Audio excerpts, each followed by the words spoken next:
Hello and welcome to Erigi Music Live here on Sunday the 13th of July 2025. My name is Adam Sutherland and I'm very happy to be chatting to you tonight, either in real time or in the future, about tune writing, my favourite topic of all time. And this evening, or this morning, whatever time zone you're in or whatever time you're in the future, I'm going to be looking at one of possibly, if not the greatest tune ever produced by the country of Scotland. And it's, as I just played there, you may recognise it, it's the Skye Boat Song. Now, I'm a traditional, formerly young fiddle player, tune writer, and I know that a lot of my pals wouldn't really be seen dead or heard dead playing this tune in like a session in Glasgow. You might get a few eye rolls if you were to play this tune, and it's not really like a cool tune, but that's immaterial. What me and a few kind of just modern musicians may think. It's a masterpiece, quite clearly, because so many people love it. So, yeah, we're going to just look at it. And before I set up this wee podcasty type event for this evening, I did a little bit of just research on it and then immediately regretted not starting such research until like half an hour before the show, because as always, when you start digging into a topic, you start finding that there's more to it and more than you thought. So forgive the not incredibly academic rigour with which I'm about to launch this next stage of this little conversation, but here we go. Wikipedia, the world's most reliable and trustworthy news source, says that the person who wrote this was someone called William Ross. They're listed as a poet, and he lived 1762 till 1790, not a long time. Scottish writer of romantic poetry and Scottish Gaelic. He was from the Isle of Skye, and a Church of Scotland parish schoolmaster who's often referred to as the Bard of Gairloch. Although Ross, similarly to Alistair MacMaster, has been referred to as the Robbie Burns of the Highlands. No small compliment there. He bears close parallels to his near contemporary John Keats. Similar to Keats, more than 200 years after dying of tuberculosis while still in his 20s. So he only lived to be in his 20s. And is important and admired figure in Scottish Gaelic literature and considered one of the greatest poets and writers in the history of the language. And further down the page, very interestingly, it says that the 20th century Gaelic bard and literary critic Sorley MacLean, who, if you haven't heard of him, check him out. He wrote in Gaelic, but it's also translated into English. Check him out on Martin Bennett's Bothy Culture album. There is a fantastic piece of music by Martin Bennett, which has the voice of Sorley MacLean reading his poem Halig. Anyway, Sorley MacLean praised Ross's last song, Over an Éile, as being one of the greatest poems ever written in any of the languages of Britain, and favourably compared it with the best of Shakespeare's sonnets. So there we go. That's just like a tiny little bit of, admittedly, Wikipedia research into the guy. I was going to try and go into the amazing website Tober and Dúlchas, which means the Well of Riches, as an amazing resource for all things historic and folkloric in terms of Scottish traditional music. I ran out of time, so I'm a bit embarrassed to start off with such a scant knowledge of the person who wrote the tune.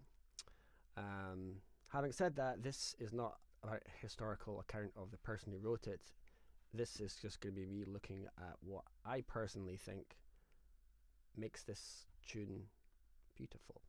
I'm just noticing the comments. Dream Angus and Gavin Maxwell in the house. Hey guys. Hey Gavin, evening all. Thank you very much, Dream Angus, for saying you liked my Skye Boat playing. Thank you very much. It's not a tune I have played for a long time, honestly. So as I was playing that, I realised, well, I feel a little bit vulnerable here. But maybe that's not a bad thing. Crazy noise outside my house. Anyway. All right. The Skye Boat Song. Let me know your thoughts if you have any, of course, on this melody or anything I'm saying. I always love to hear back from anyone sitting at home. Also, if you don't want to chat, that's absolutely fine. You're more than welcome just to hang out whilst we just get right into this tune. I'm also going to say that I'm going to keep this down to half an hour. So it's currently 8 minutes past 7 p.m. I'm going to finish this at 1:30. So I'm giving myself a limitation just because I've got some family around and I need to go and hang out with them. But also, sometimes it's good just to give yourself some limitations. All right. I haven't been thinking about what this tune may or may not be doing to us psychologically, musically. I haven't planned this at all.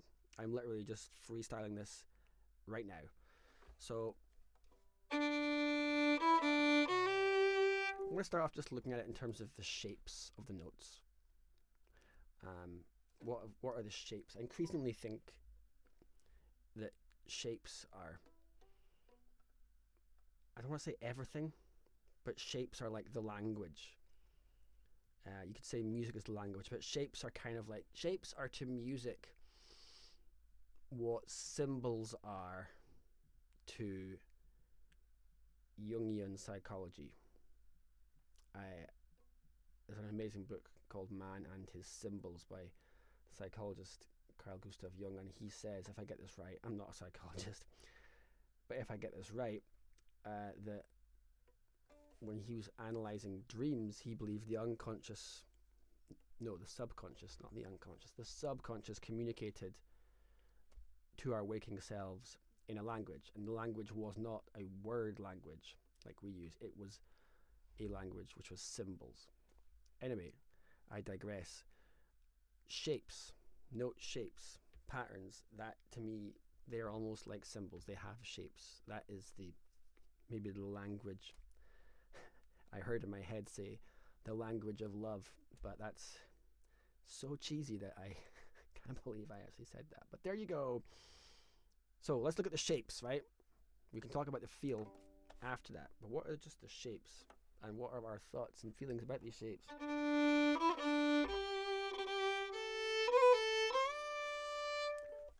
And what can we learn, us tune writers? So the first thing I'm noticing is you've got this thing which is really accessible for anyone writing tunes, whether it's Scottish traditional music, Irish, Norwegian, Breton, or even pop or anything. This is a thing which works. It's where you have a little pattern or a shape in one part of the spectrum. So we're in the key of G, right? So it starts in note 5. Here's G. Note 5 is up 5 notes. We start on 5. And go up to note 8. And then it does the same kind of pattern again.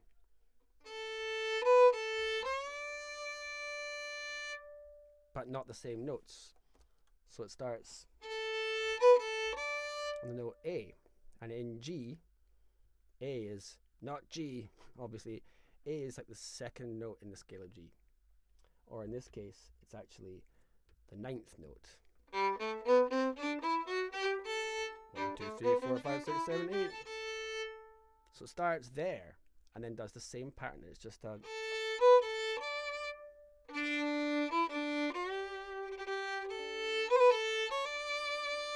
So that's the first takeaway. Even if you don't take away anything else from this, just marvel at how effective that is in terms of shapes and what it does in terms of telling a story, which of course storytelling is kind of everything with tune writing, I think.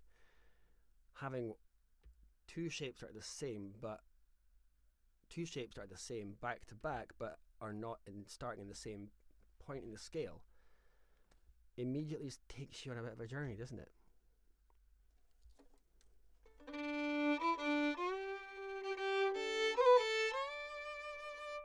Now what it doesn't do is then just do that again.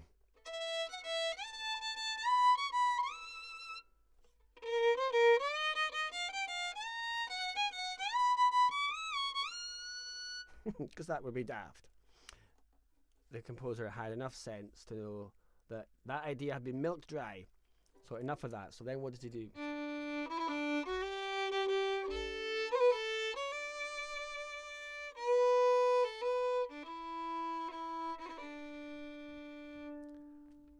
The thing I want to say first of all is where he ends up with this second phrase. He ends up back where he's back, right back. He ends up at the starting note of the whole tune again.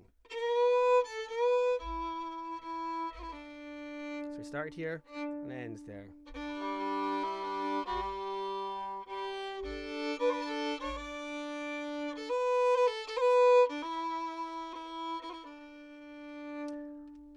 Also, the notes that he's picked.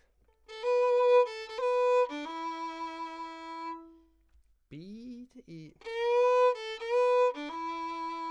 In the key of G, that's a minor chord. He's not played the sad note in the middle.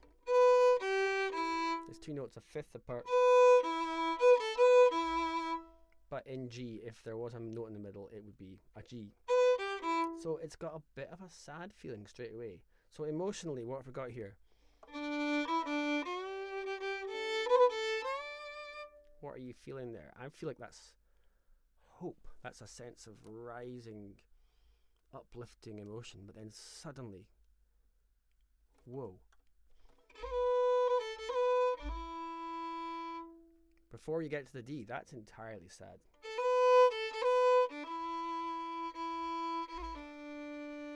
But then landing on that D, that's like, oh, but then the hope is returning. So emotionally, you've got this uplifting sense of hope, then suddenly, whoo, sadness, then back to hope again. So it's taken you just in the first couple of phrases on a pretty interesting emotional journey with contrasting feelings and interesting shapes.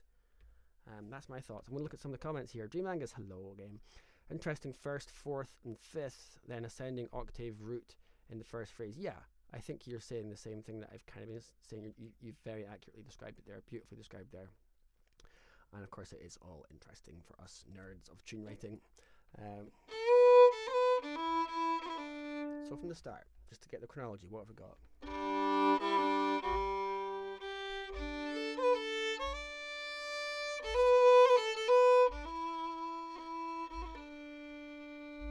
What I'm feeling there is, having just vocalized and said out loud what I feel is going on emotionally, particularly with that sadder second phrase. Now that I've identified that and kind of like labeled it in my head, I'm doing this because I imagine I've got one of those supermarket labeling machines.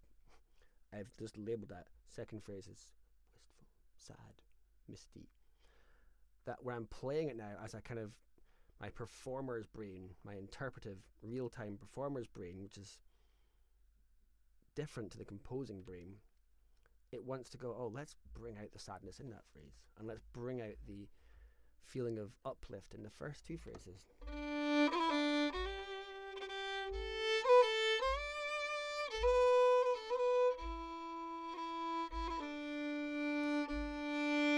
And that D, bringing the hope in again, I wanted to just crescendo a bit.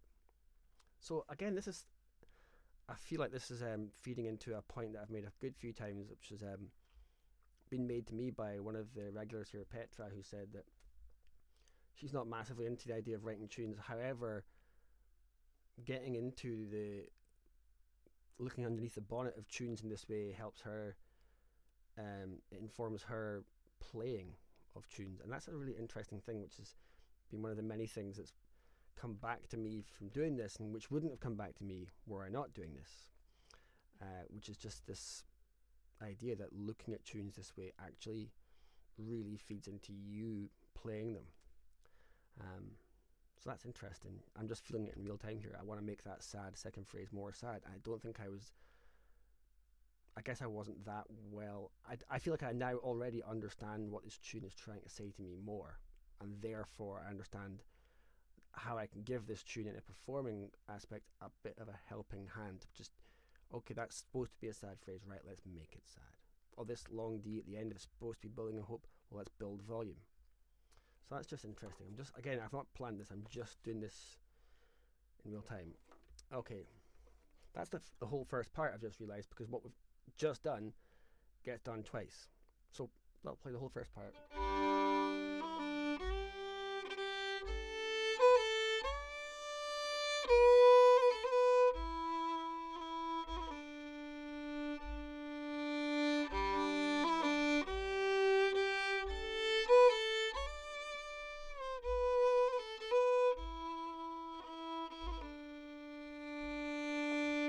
And then the second part goes sad.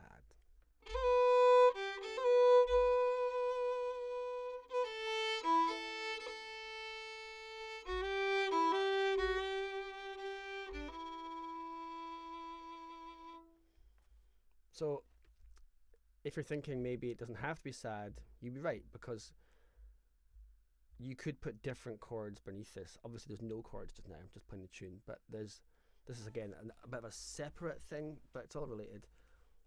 Chordally, what you do underneath a tune, if you're having some chords, it's like putting on different clothes on a mannequin. All tunes are mannequins, and how you play them and what chords you put on them, those are the outfits. But the tune itself is just this.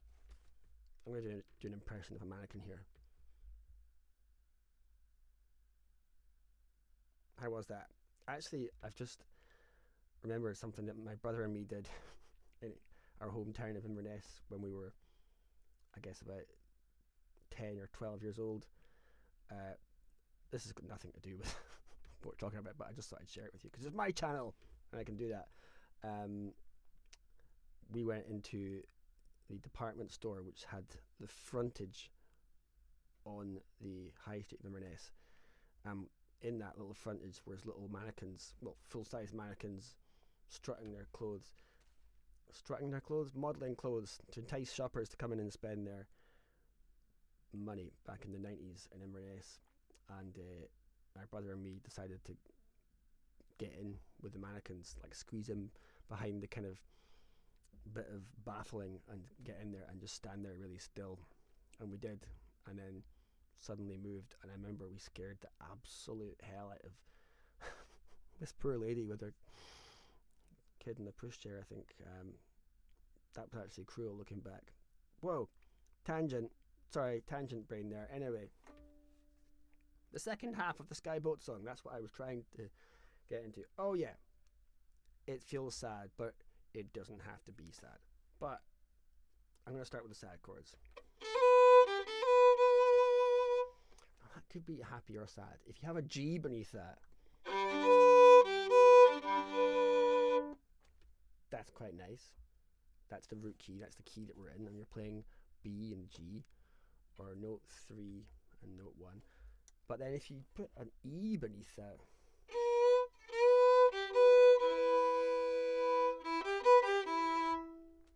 then the G and the B now become the top two notes of an E minor. So it could be, or, what do you prefer? Let me know. Do you prefer it sad or happy? Of course, when you're performing it, you can kind of do it one way, and then next time you get to it, do it another way. And that's one of the great things you can hint at when you're playing a tune, if you really get into chords and thinking about tunes vertically.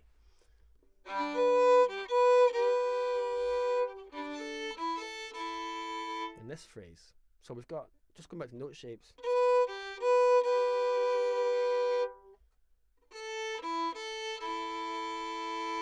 so these notes, A to E,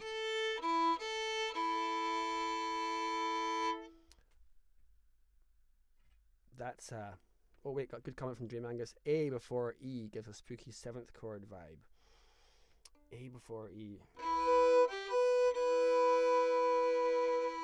Tell me more about what you're hearing there, Dream Angus. I'd love to try and get that right.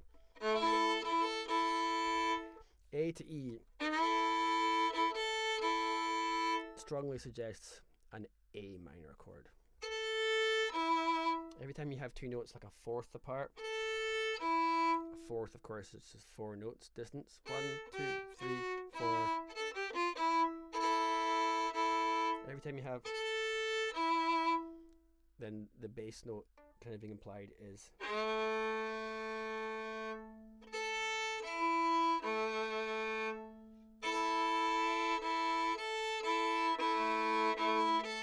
a fifth below.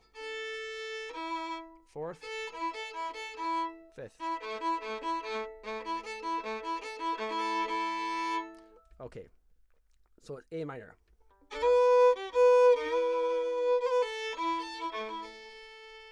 Then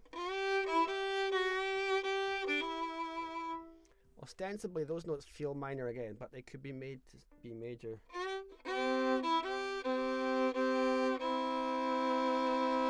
If you had a C beneath them, but you could have, maybe this is what you're referring to, Dream Angus, you could have an A beneath them, making them kind of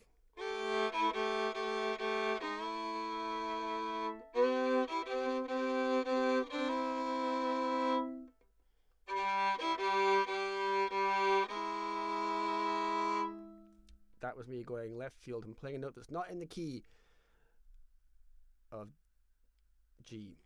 I put in a G sharp. Breaking the rules. I'm getting very tangential here. I've only got 7 minutes left.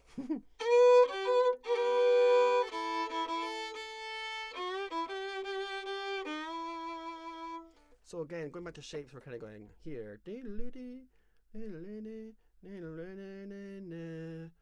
That reminds me of what the first part does. It goes on a journey and lands on this low note. Remember the first part, how it goes?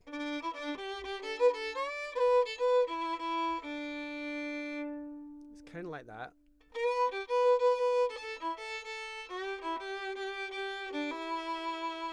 So it's almost just gently looking back to the first part and just giving it a wee wink.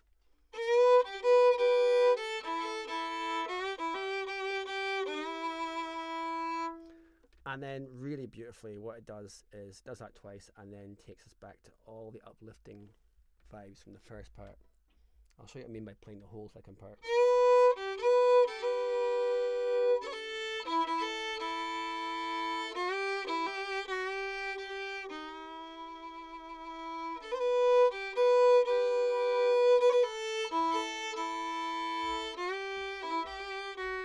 This note here. Whoa, scene change.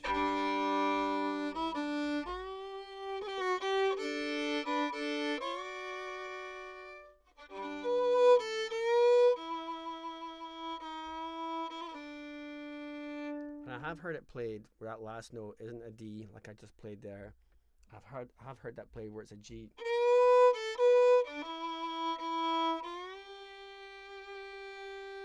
And I'm slightly embarrassed to say I don't actually know for sure which is the OG tune.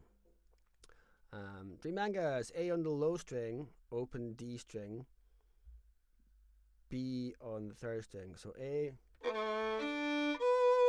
Ooh.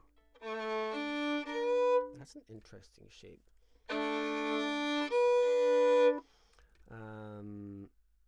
Tell me where you're hearing that in the tune if you feel like doing so. That'd be interesting to hear. But okay, I'm going to play this tune and I'm going to chuck out different chordal implications and just take it on a bit of a journey. And then I'm probably going to have to say cheerio. So apologies for the slightly shorter live stream. But at the same time, I probably spared you from some of my random tangents.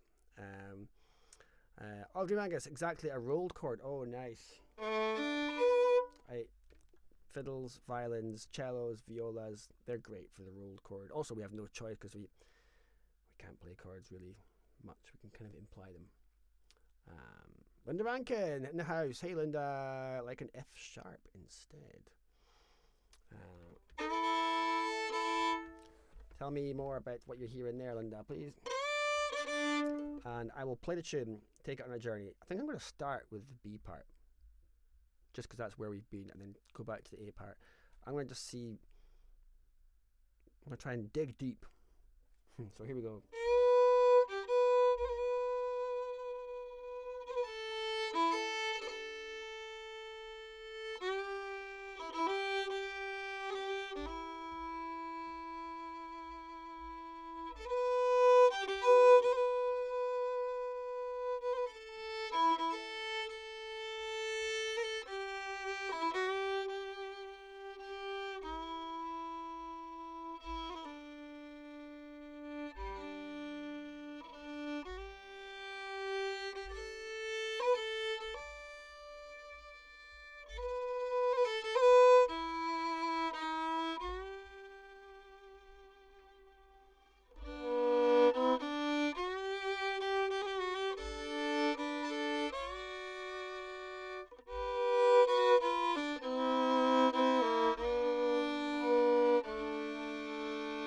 trying to make a country version, but that came out. Sorry.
Well, I think it's safe to say my easily distracted ADHD brain just took that and ran to a certain extent. Um, Part of me feels like apologizing for that. The other part of me says, "No, it's my TV show," which is a sentence I never thought I would A, be able to say in my life, or B, take so much pleasure in saying. Maybe that's me on my little power trip here on YouTube. Anyway, I was actually just trying to also explore there. Some of that I definitely did not like. It got like too far away from the tune, but I felt like some of the stuff towards the end was like, I realized I needed to make it ideally that you can kind of hear the tune in there. It's got a new outfit on, this mannequin, but not entirely new. Like, oh yeah, that's still the same. I have no words for clothing. The same bit of clothing from before, just redone. Thank you for your kind comments. And Linda, of a D or a G, F sharp instead of a D or a G. Okay, I see. So the F sharp is the F sharp being the major third of D chord, or the major seventh of a G. D Mangus rolled chord at the start of the B part. A, D, B.